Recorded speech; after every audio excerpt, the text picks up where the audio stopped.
So I've got bad news. I'm afraid I'm once more going to dive down into a little bit of lib shit. I do, in fact, believe, and this is, in fact, the position also supported, at least officially, by the Democratic Party, so I apologize for the, abandonment of my socialist principles, that democracy is good.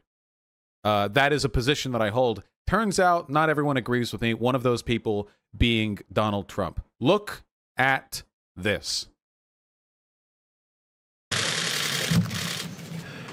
The Democrats have abandoned the American people over the simple subject of politics. Chuck Schumer and Nancy Pelosi are holding the American people hostage over money for their radical left-wing agenda that the country doesn't want and won't accept. They turned down this bill. Hey, did you guys know it's actually illegal for presidents to, during state-funded like addresses, attack the opposite party? Did you know they're not allowed to do that? It's just a funny thing. I mean, he's done it for every single speaking event he's done. But, yeah. Because they want radical left agenda items that nobody in their right mind would approve. So they want $25 billion for the post office. They want $3.5 billion for universal mailing, $3.5 billion. And the bill's not going to happen because they don't even want to talk about it, because we can't give them the kind of ridiculous things that they want that have nothing to do with the China virus. So therefore, they don't have the money to do the universal mail-in voting. So therefore, they can't do it, I guess, right? Are they going to do it even though they don't have the money? They're asking for the $3.5 billion. They're asking for $25 billion for the post office so they can do this, I guess, and other things. At 25, I would hope it would be a lot of other things too.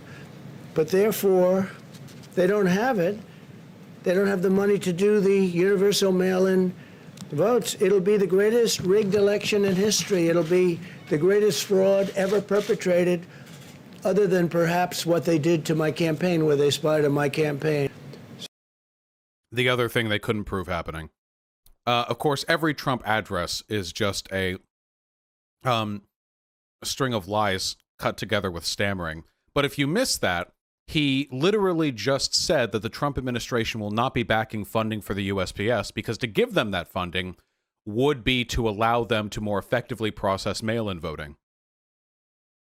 Now, most presidents are smart enough, if they plan on interfering with the election, to not admit they're interfering with the election. You know? Remember the North Carolina voter ID laws, where the state legislator researched which types of voting and which types of IDs black people tended to use, and then specifically outlawed things in such a way as to disproportionately target black people with surgical precision, as was found by the Supreme Court? Imagine if that state legislator had been defending their decision by saying, yeah, well, and if we take away these voting booths and we take away these IDs and implement this law, well, black people won't be able to vote. They won't be able to vote as easy. and if we did let them vote, that'd be some of the greatest electoral interference of our time. I want you to imagine that, if you will. Imagine that not only did they deliberately attempt to rig the votes, but they were stupid enough to just plainly state it. Now, I know what you're thinking, of course. There's a big difference between saying that you are preventing black people from voting and saying that you're preventing mail-in votes from happening. Well, the issue with that is there's really, really not.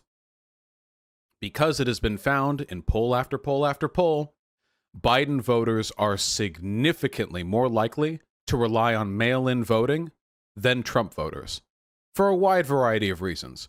Democrats tend to live in the cities, Cities tend to have more people per voting booth, meaning that lines get longer, meaning more people are going to want to mail in. Cities also have much higher COVID-19 risks with regards to actually going inside, waiting in line, what have you, because you're in a more densely populated area. The difference is staggering. 48% of voters for Joe Biden plan to vote by mail, as opposed to 23% of voters for Donald Trump. Now, I have seen some people, some of whom pretend to be on the left, who are claiming this isn't a big deal and that Trump doesn't actually have the power to interfere with the processing of the USPS. This is obviously factually incorrect. I have heard some people have the audacity of saying that, as a matter of fact, the USPS's interference via budget shortfalls is not possible because the USPS funds itself. Of course, the USPS has been in the red for a while now, and with this lack of emergency aid, they will have a greater justification for doing what they have already been doing, which has been removing mailboxes. Do you know where they've been removing mailboxes? Here is a Washington Post map of which areas have had the greatest degree of postal service reduction, overlaid to which counties voted red and which counties voted blue. Here, I'll get rid of my camera for a second so we can really appreciate the map. So, if you look carefully, you will notice that the greatest reductions in USPS capacity and processing are taking place in blue areas, namely big cities. Look at that. We got Houston, Los Angeles, New York, Pontiac, Philadelphia, Columbus. And these are not insignificant reductions either. These are very, very, very significant reductions in the processing capacity of the USPS in these areas.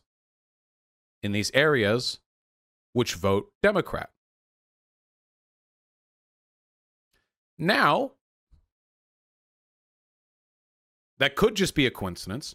It also could be a coincidence that the recent Trump appointee to the head of the USPS, the Postmaster General, is a Trump loyalist who has $30 to $70 million in assets invested in direct competitors to the USPS. Just like a lot of Trump appointees who seem to be have a lot of money tied up in industries that compete with the government programs they've been appointed to lead.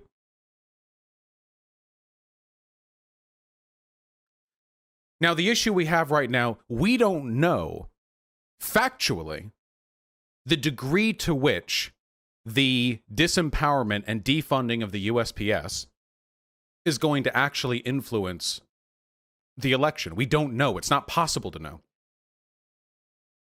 Will votes just get lost in the mail?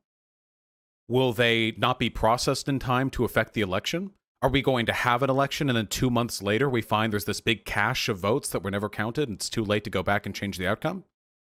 What is going to happen? We don't know. And that's the issue. Because by targeting mail-in voting and with the knowledge that Biden voters are far, far, far more likely to vote by mail than they are in person, they have found a way. Yes, check the DMs. Holy shit, I can read your fucking messages. You don't need to keep repeating it. What do you think I'm looking at when I'm talking? Not chat? You know I'm not looking at the fucking camera because I look down a bit. It could also just be a coincidence that DeJoy destroyed over 500 mail sorting machines worth millions of dollars with no stated reason, fired or reassigned 23 executives to centralize power around himself, and forbade postal workers from working overtime. After all, both sides are bad. Yeah, it could just be both sides are bad. You know. It could be utter coincidence. We don't know what the outcomes of this are going to be. We have no fucking idea, okay?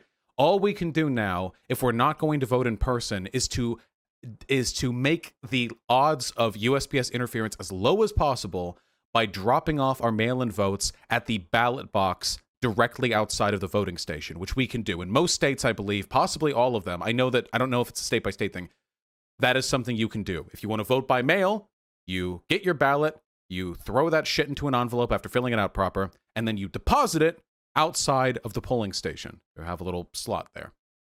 What I'm going to do soon is I'm going to make a video where I'm going to go over all the states with all the recommendations for what the best possible way of voting would be and how to best minimize the likelihood of your vote just getting lost in the mail. This is an incredibly serious threat to our democracy. Man, we talk about whether or not Biden or Trump wins the 2020 election. At this rate, after everything Trump's done, I don't think we're going to get a 2024 election. Not a proper one, at least. You really think Trump or whoever replaces Trump isn't just going to push for a third term or whatever? Like they can get away with anything at this point. We're not running up against the boundaries of bourgeois democratic legalism here. We're past that. We're at the point now where we're going to have to start making very difficult choices about how much we value civility over the perpetuation of the democratic institutions we rely on to even be able to affect positive change.